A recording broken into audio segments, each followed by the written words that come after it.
I'm ready. Okay. You are listening to America's home for stadium news and information. Stadiums USA Radio on Yahoo Sports Radio and yahoosportsradio.com. Once again, with your ticket to the action, here's Bill Hazen.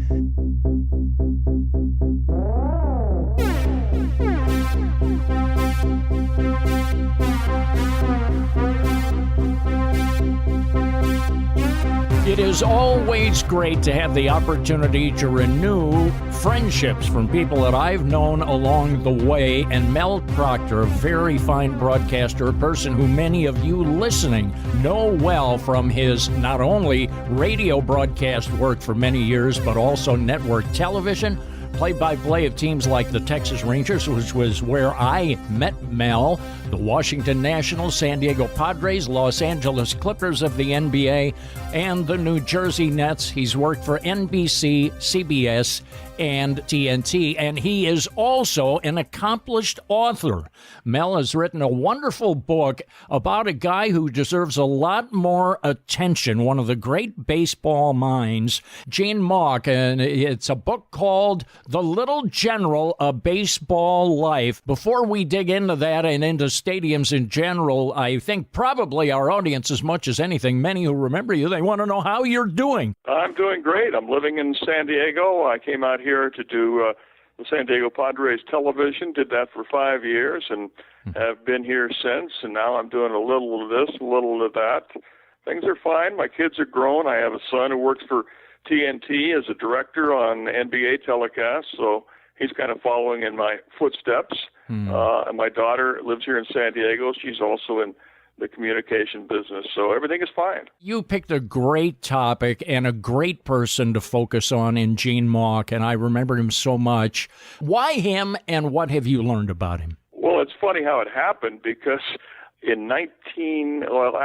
began doing the Padres in 97 to 2001, and a man named Larry Lucchino brought me out here. I had worked for him in Baltimore, one of the great executives in sports, and I figured I'd be here doing the Padres forever. Well, Larry got pushed out the door by the owner at the time, and then he wound up going to the Red Sox and had even more success. Anybody who was affiliated with Larry kind of got pushed out the door as well. So I was out of a job, and after sitting around for 7 months, I took a job with a startup CBS television affiliate in Palm Springs, California, just because I needed a job. And Gene Mauch lived there. He was retired, lived on a golf course there. And it was 2002 when the Angels and Giants were in the World Series. And I knew Gene had managed the Angels, and I thought, well, maybe I could put him on the air as an analyst before World Series games and after the games. I had met him before, didn't really know him very well, but I contacted him, went over to his house, talked to him, and saw that he was extremely bright. He was up on the game. He was happy with the Angels' success, which all those things kind of surprised me, because Gene had been involved in 3 of the biggest failures in baseball history, but he was not a bitter old man. He loved the game, and he knew it as good as anybody. So I put him on the air with me as an analyst. I told him I couldn't pay him anything because we were a brand new station with no advertisers. So he said, the hell with it. Just give me a gross of my favorite golf balls and I'll do it. So I worked out a trade with a local golf shop and got him his golf balls. He came on the air with me, and as I thought he would be, he was fabulous. And we formed a friendship, and after that I moved on to the L.A. Clippers for a while, and eventually to the Washington Nationals, and Gene and I stayed in touch. And just the more I got to know him, the more fascinating I found him. And other people in baseball I talked to said he was a genius, maybe the smartest manager ever. So I had written a couple books, but I was trying to think of an idea, and I thought, well, Gene Mauch, that might be interesting. So I researched him, and the more research I did, the more interesting he became. So I wrote the book. Well, we all know about Gene Mauch's passion for the game. That was on display any number of times during his managerial career, no doubt about that. But I think something you discovered was about not just his passion, but his compassion. Yeah, a lot of people thought Gene was just this tough old bird who argued with umpires and got thrown out of games and that type of thing. But as it turns out, there was another side to Gene Mauch, a very compassionate man who cared deeply for people and for things he did. And in interviewing players who played for him, like Bob Boone and Jeff Zahn and Tim Foley and some of these people. Several of them came to tears during the course of the conversation. They loved Gene Mauch. They got to know the other side of Gene. They learned so much baseball from him, but they also learned about life. After his wife passed away, went through a very difficult time, and eventually came out of it when he was managing the Angels, and a whole new side of Gene opened up to people, and they saw what a wonderful guy he was. And anybody that's been around him, they don't remember the tough old bird smoking cigarettes all day long. They remember a very warm, compassionate man with a terrific sense of humor, and that was the Gene Mauch I got to know in Palm Springs. We're going to talk about some great stadiums, and we know Mel Proctor is a guy who's visited about all of them, indoor, outdoor, with the great broadcast resume that Mel has. He has seen it all. He's been there. Mel, let's go ahead and just lay out a large field of stadiums where you have worked. What floats to the top of the stack in terms of what you enjoyed and the stadiums you enjoyed working in the most? Well, what comes to mind is the first baseball stadium that I worked in, which was the old Honolulu Stadium in Hawaii. I was the voice of the Hawaii Islanders.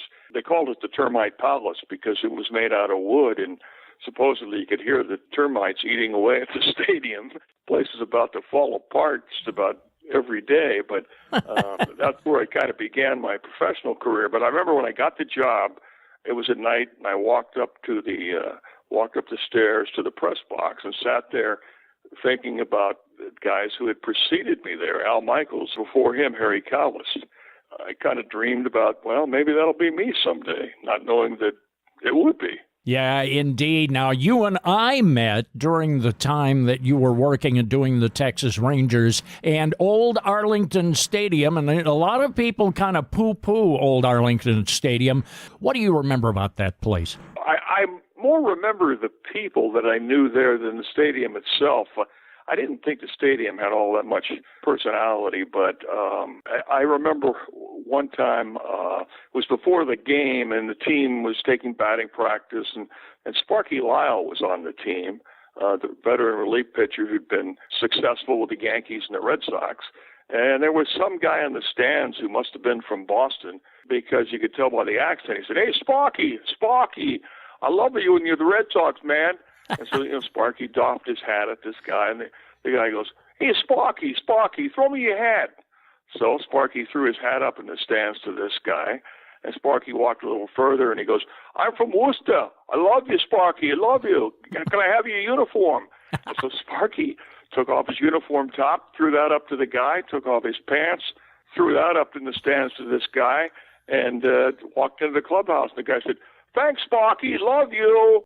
Oh, well, there's a friendly sort. There must be something in the air. I don't know. I'm like you regarding that. That whole area there was a little strange. Baseball was relatively new to that region, of course. Well, I remember it was so damned hot there. Had like 40 straight days over 100, I think. They say when it's hot enough to fry an egg on the sidewalk. Mm-hmm. So I actually tried that one day, and it works.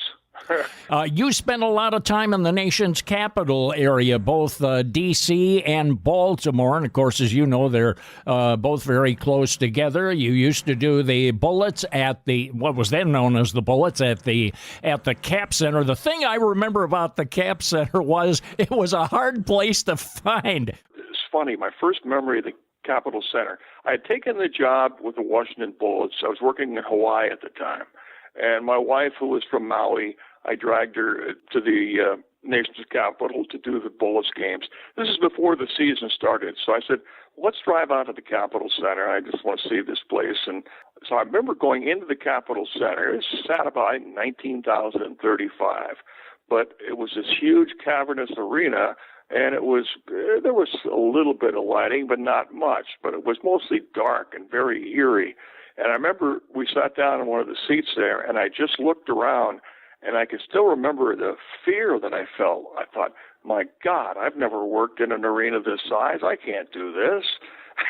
So it turned out I could, but I still remember that sense that this is so overwhelming. My first year in the NBA doing the Bullets, they had won the championship the year before, and they again made it to the finals and lost to Seattle that time. But I thought, this is great. My first year in the NBA, and I'm in the finals. I could get used to this. Well, in 20-some years, I never made it back. Yeah. Neither did they. You've been at the microphone for some great moments. We all have the privilege in this business of calling some great moments, and you've had some of the greatest ones. You were in Baltimore in 1995, the day that Cal Ripken Jr. broke Lou Gehrig's record for consecutive games played. Well, I knew it was going to be a huge event, so I wanted to make sure I got there early. We lived about, half hour, 45 minutes away from Camden, where the Orioles played. I left about 4 hours before game time, and it took me a half hour to get there. So I got there like 3.5 hours before game time, and I was the only one there. I just sat around and twiddled my thumbs for all this time. And then I had to do an interview with Cal Ripken before the game. I remember doing that, asking him about Lou Gehrig, if he knew anything about Lou Gehrig, and he said not really, but he planned to educate himself once the streak was over.